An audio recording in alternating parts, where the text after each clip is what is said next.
नमस्कार, तुम्हा सर्वांचं स्वागत आहे माझ्या यूट्यूब चॅनलला. आज आपण जाणून घेऊया, फक्त एक नारळ गुरुवारी इथे ठेवल्याने सगळ्या लगेच इच्छा पूर्ण होतील. चला तर मग जाणून घेऊया आपण. फक्त एक नारळ तुमचं नशीब बदलवू शकतं. नशीब बदलवू शकतं. तुम्हाला फक्त एक नारळ गुरुवारच्या दिवशी इथे ठेवायचं आहे आणि तुमच्या इच्छा लगेचच पूर्ण होतील.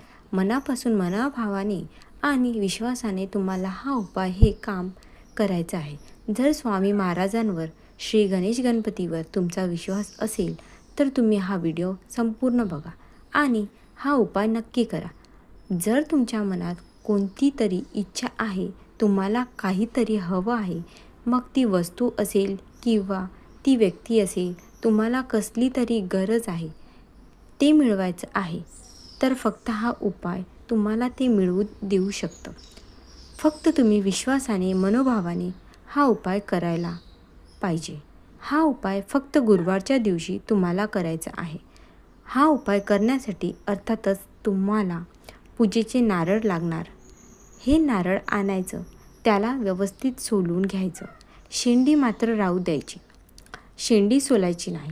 व्यवस्थित सोलून झाल्यानंतर तो नारळ तुम्हाला गुरुवारी तुम्ही तुमच्या देवघरात घेऊन बसायचं आहे. देवघरात घेऊन बसा किंवा जमत असेल तर तुम्ही जाऊ असाल तर जवळच्या गणपती मंदिरात जाऊ शकता किंवा स्वामीच्या मठात किंवा स्वामीच्या केंद्रात जाऊ शकता आणि मग तिथे ते नारळ घेऊन गणपती बाप्पासमोर किंवा स्वामीच्या मूर्तीसमोर किंवा केंद्रात गेला तर स्वामींच्या फोटोसमोर बसायचं आहे. नाही जमत तर घरीच केलं तरी काही हरकत नाही. गुरुवारच्या दिवशी सकाळी, दुपारी, संध्याकाळी केव्हाही तुम्ही हे काम करू शकता. तुम्ही देवासमोर बसलात तरी चालेल. देवघरात बसल्यानंतर तुम्ही दोन्ही हातामध्ये तो नारळ घ्यायचा आहे. नारळाची शेंडी ही देवाच्या दिशेने करायची. मंदिरात असाल तर गणपतीच्या दिशेने करा. मठात किंवा केंद्रात असाल तर स्वामीच्या दिशेने ती शेंडी करायची आहे आणि डोळे बंद करा. तुमच्या मनात कोणती इच्छा आहे ती बोला. जे मागायचं ते मागा. त्यानंतर श्री स्वामी समर्थाच्या केंद्रात बसाला असाल किंवा घरात बसला असाल तर फक्त श्री स्वामी समर्थ बोला. गणपतीच्या मंदिरात बसला असाल तर श्री गणेशाय नमः बोला आणि ते नारळ गणपती बाप्पाच्या समोर चरणाकडे ठेवून द्या. स्वामीच्या केंद्रात, मठात असाल तर स्वामीच्या समोर ते नारळ ठेवून द्या.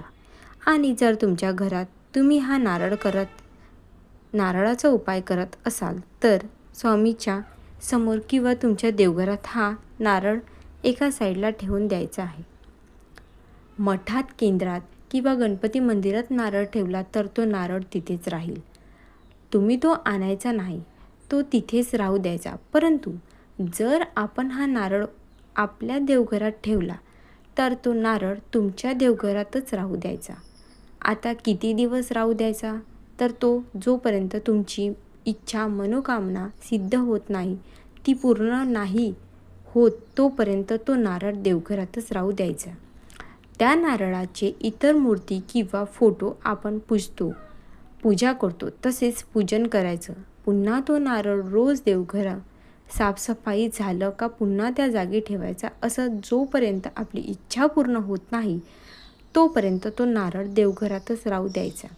ज्या दिवशी तुम्हाला असं वाटेल की मी बोलली ती इच्छा पूर्ण झाली किंवा जे मागितलं ते माझं मागणं पूर्ण झालं, तर तो नारळ वाहत्या पाण्यात विसर्जित तुम्हाला करायचा आहे. अगदी छोटा उपाय आहे, नक्की करा. फक्त एक नारळ लागणार आणि ते नारळ घेऊन मनापासून, मनोभावाने, श्रद्धेने तुम्हाला हा उपाय करायचा आहे. विश्वास, श्रद्धा पाहिजे. नक्की इच्छा पूर्ण होईल. करून बघा. अनुभव आला तर कमेंट्समध्ये मला नक्की कळवा. तुम्हाला माझा हा उपाय कसा वाटला हे मला कमेंटमध्ये नक्की सांगा. अशाच नवनवीन उपायासाठी मला फॉलो करा, सबस्क्राईब करा. थँक्यू. श्री स्वामी समर्थ.